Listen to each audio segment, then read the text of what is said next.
Aloha, everybody, and welcome to part 9 of Sonic Boom, Rise of Lyric. And once again, I'm not doing much of anything in this part, so I decided to bring in another guest. Introduce yourself.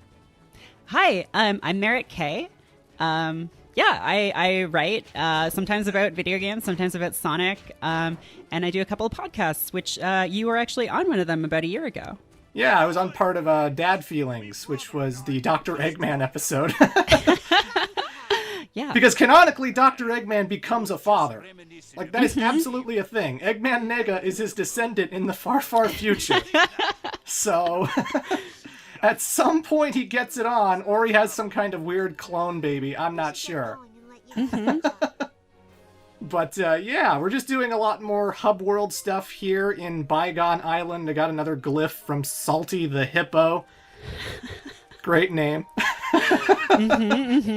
And, God. I'm very oh, by the way, I got these warnings. Like, the people at home aren't going to see the warnings, but... Here's a bounce pad! Yeah, oh God. Oh, a bounce pad, oh. Great. God, what are we up to now? Like, 16 or 17? I think that one was number 12 or 13, something like that. Okay, it seemed like a lot more. They never stop saying it, ever. They never stop. They just so much chatter in this game. Like, I wonder how many hours of audio recording they had. I know. So, Merritt, I know you're familiar with, like, the main Sonic stuff. I know you're familiar with, like, everything that was traditional before Boom. But Yeah.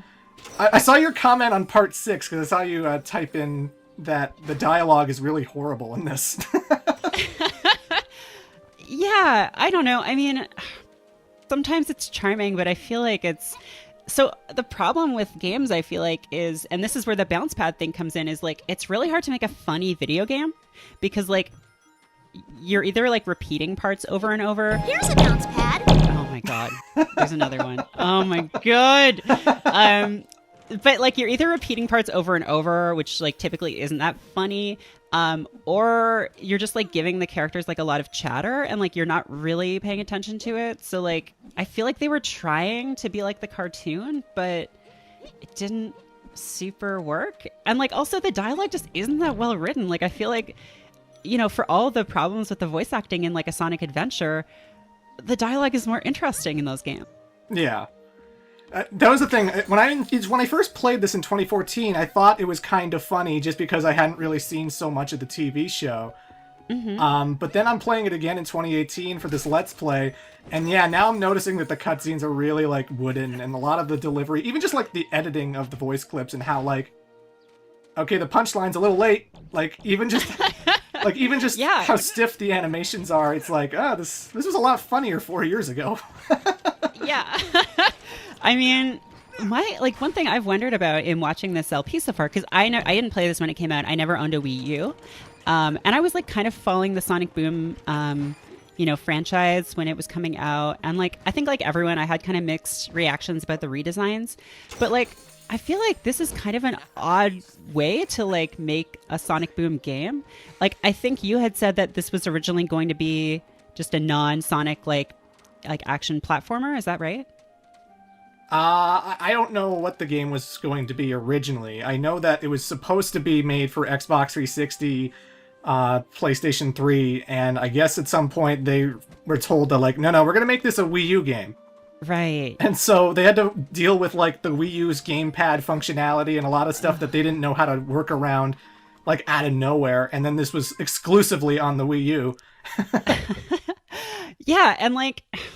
So, like, part of it is I feel like if this were a generic action platformer, it would just be forgettable and, like, no one would be upset about it if it had just been, like, a new animal mascot. But, like, if you're trying to make a game to, like, tie into the show, and, like, you've hit on this so far, but, like, why are, like, all these characters not in the show? And, like, why not be, like, a little more playful? And, like, you know, I'm not really the biggest fan of Telltale games. Like, I like that there's, like, these story-based games. They just don't really appeal to me usually.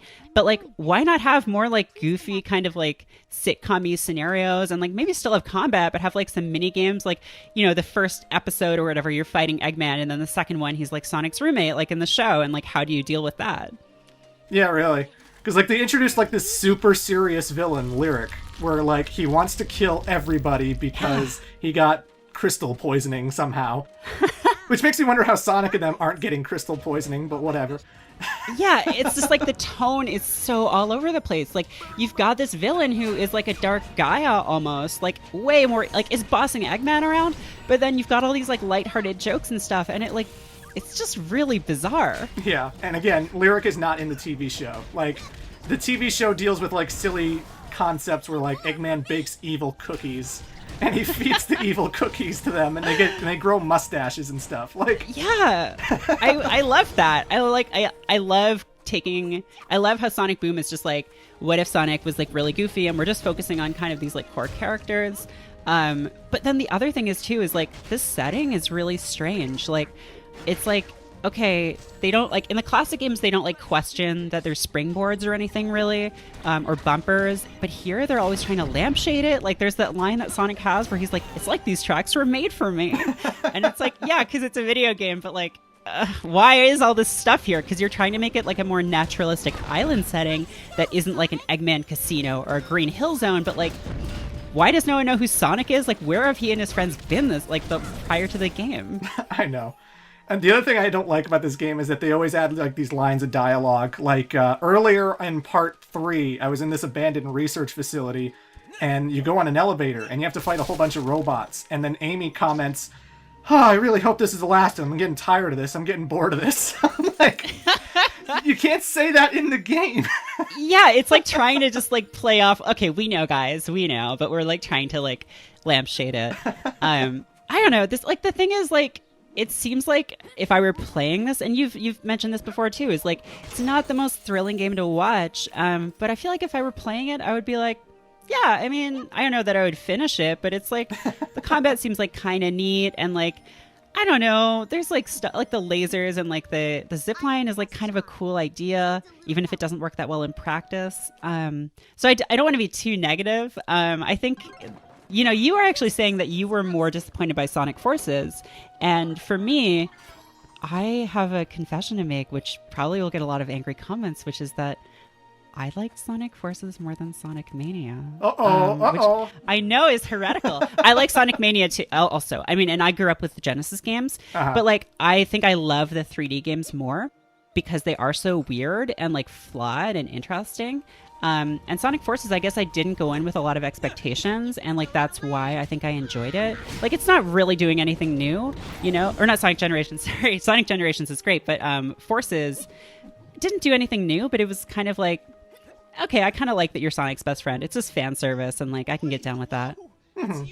I got lots of friends who like Sonic Forces just fine. It didn't work for me personally, but I do acknowledge that it is a better game in terms of execution compared to Rise of Lyric, certainly. Right. Like, I can see why people would really hate Rise of Lyric because it's kind of boring and it's samey with the gameplay. And I'm not sure if this is Ray the Flying Squirrel, this character we're talking to.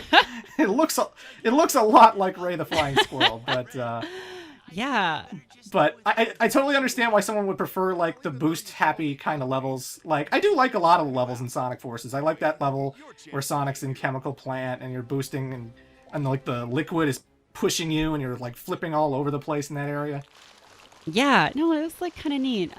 You know, it wasn't quite Sonic Generations level where they're really remixing the levels in quite the same interesting way, but to get back to this game and just to like this like franchise in general, like the worst thing for me about these characters, like I mean, Amy, Sonic, Tails, I feel like they're basically fine, but like one thing I really hate about the progression of Sonic over the past like 20 years is turning Knuckles into an idiot. Shut up! And I don't know if we just heard the clip, but it's like Knuckles, when he was introduced, was like a cool guy. Like, he was cooler than Sonic because he was like tricking Sonic, and like, yeah, he got tricked by Eggman, but like it only happened once, and like whatever. And then you're playing as him, and he's like really cool. He can fly. Like, that's awesome. I know. And then I feel like what happened is they introduced Shadow, and Shadow is the new cool guy, and so Knuckles needs a new way to distinguish himself. And how they do that is by, I mean, I think in Adventure 2, he's still cool. Like, he's got the, you know, the hip hop tracks and everything, and like he seems pretty neat. But after that, he's just an idiot. And and he's like big, strong, burly guy. And then Shadow in this game is just, I don't even know. What is his deal in this game? He's just really evil. He's evil Sonic who's trying to prove to a point to Sonic that, like, your friends make you weak. You shouldn't have friends because they're only holding you back. So weird. I don't know. I love Knuckles. I think he's such a cool character. I love his design. In this game, not as much. He just looks kind of out of place. He's like so much bigger than everyone else. He looks like this man running around with these huge muscles. And I love that character, and I just sort of wish they hadn't taken him down that road. Yeah, I get that. I will say he's one of the funniest characters in the show. He has some pretty good one-liners, but yeah, it does. From what I've seen of the show, it does seem that way. But yeah, but it's nothing like the original Knuckles at all. No, yeah, which is like fine. Like I get that this is like a reinterpretation of these characters, and I think that's neat. Like I think more series should do that. Should like play with their characters more, and just like, you know, things get stale after a long time, and you've got to like try new things. And I think if you see Sonic Boom as like a separate continuity, it's like a little easier to deal with. And maybe it doesn't make the gameplay more interesting, but it's like, okay, they were trying something and it didn't really work, and like, you know, there were all these technical issues, and maybe it was rushed and all these things, and maybe it could have been something better. Mm-hmm. But yeah, I just again, I compare it to the Werehog from Sonic Unleashed, where like Sonic Unleashed is like half a really exciting, really fun game, and the other half is very slow-paced platforming with lots of combat. So like when I did the Unleashed Let's Play, I couldn't find things to talk about after a while because it was just the same, like, okay, beat more Dark Gaia monsters, beat up this thing, beat up that thing. And so I was just like, I need to start getting some guests in here because there's nothing to say anymore after like 3 hours. Yeah, and it is weird. I mean, I just was talking about how like reinventing characters can be fun, but like it is weird when you're like, okay, what is Sonic's main thing? Like when you think, it's like he goes fast, like he has to go fast, you know, he's gotta. But so like the earliest example of making Sonic slow was like that Game Gear game, right? Where his shoes were like cursed or something, and he has to walk around, and it's like, I guess for one game that's interesting, but then when you're like Werehog, Sonic Boom, where he just kind of jogs, it's like they absolutely seem to have just put the speed sections in because Sonic, and he has to go quickly, because otherwise it wouldn't be a Sonic game. You see me spin dashing? Like that's my desperate attempt to make him go a little bit faster. I'm spin dashing, just hoping that gives him a little bit of an extra burst. Yeah.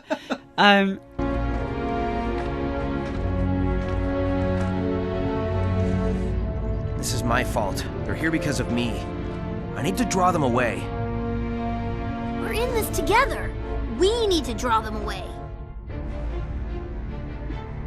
Hey, Egghead! And you too, Snake Breath! Come and get it! Oh, no.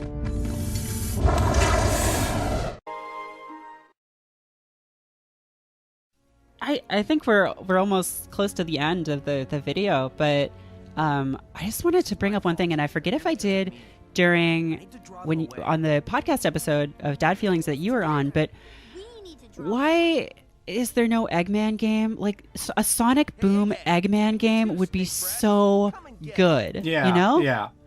Like just like selecting schemes to do. I would accept a tower defense, and I don't even like tower defense games, but like if you're trying to build like Eggman Land to like fight off Sonic, like, or Sonic and his friends, like that would be amazing. I keep thinking of I did a playthrough of this on my channel back in 2015, but it was the Misadventures of Tron Bonne. Yes. And in that game you play as this girl who's piloting this big mech suit, and you're going around robbing banks and destroying houses, and you got all these Servbot minions, these little Lego guys who you can direct the Lego people to go attack that cat, get that cat, go shake that tree, get the apples out of the tree, you know. And that game had like weird missions where like there's these puzzle levels where you like move containers so you could steal like meat and animals and gold and stuff. That would be so good. I like imagine just like being Dr. Eggman and having like, you know, a Motobug and like a Buzz Bomber, and they all maybe have different like abilities and things, and I think Tron Bonne is a great comparison, because I would, I would kill for that. I would literally kill. I would too. The only Eggman related type game we have is Dr. Robotnik's Mean Bean Machine. At least that has his weird Sonic cartoon appearance, I guess. But yeah, I wish I had a longer part to talk over with you, but is there anything you'd like to plug before we leave? Yeah, well, so my podcast, Dad Feelings, is actually ended, but I do have an interview show. Yeah, we just sort of ran out of dads. But I do an interview podcast called Woodland Secrets, and we have like really cool people from like games, from media. And then I've also been writing for the streaming site Verve, which is actually spelled VRV. It's kind of confusing. But yeah, if you go to vrvblog.co, I'm writing a lot about like anime and like cartoons. I actually wrote a piece on the 90s cartoon Freakazoid recently. So yeah, it's a lot of fun. And I'm on Twitter at Merritt K if you want to follow me there. You're way too successful to be following me. You're way too successful to be on this channel.